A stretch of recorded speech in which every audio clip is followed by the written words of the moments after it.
Hi, this is Dan for Tech Digest and Shiny Shiny, and I'm here today with the Asus Eee all-in-one mini desktop PC. Now, it's a mini desktop because not only is it small in stature, but also it's small in terms of what it's got inside as well. Like the famous netbooks that Asus make, it also has those kind of guts inside. So instead of a normal processor, you've got an Atom in here, 1.6 GHz Atom chip. You've only got 1 GB of RAM, but thankfully you've got a slightly bigger 160 GB of HDD space. You do of course have Wi-Fi as well, and most importantly it does carry over having Windows XP as well, which is great. But the most exciting thing about this, apart from the nice look, is that it also has a 15.6 inch touchscreen, which is really good. Now it's a widescreen aspect of 1016, but the best thing about it, of course, is that you can do everything you would normally do, such as look at the internet, with the touch of your finger, which is great. So, you know, all this kind of stuff. Do I want to install that? Yeah, let's install that. Bits and pieces, anything you want. The internet itself is probably not the most exciting space though.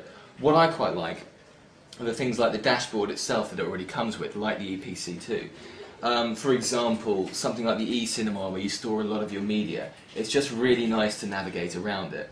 So you can have all your videos, your photos, all your music stored here, and you just simply switch between the two. And you'll see the touchscreen is actually nice and responsive as well. Nothing too shoddy here.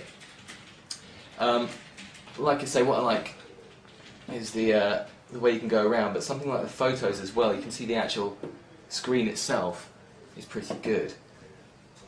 Not bad resolution at all. Now, one of the other touchscreen things I really liked about this were just little applications like the memos, so you can start sticking things around. There's the clock as well, which is really rather impressive, but there's the memos you can write to.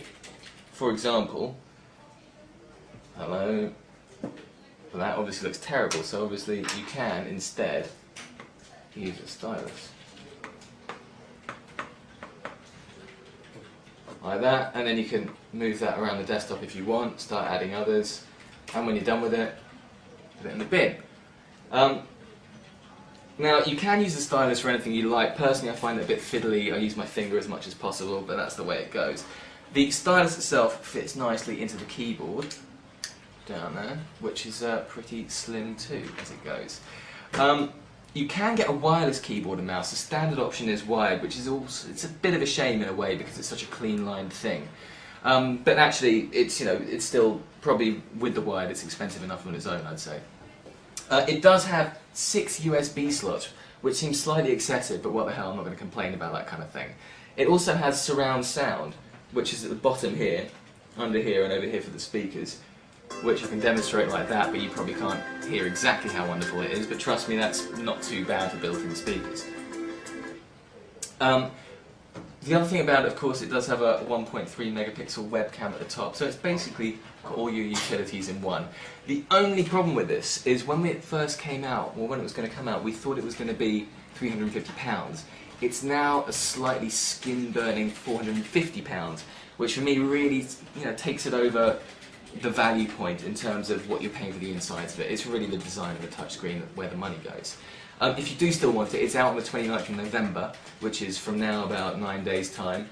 You know, it's a nice piece of kit, but it won't be, I just don't think you're getting the value for money for it, even though it's good fun to play with.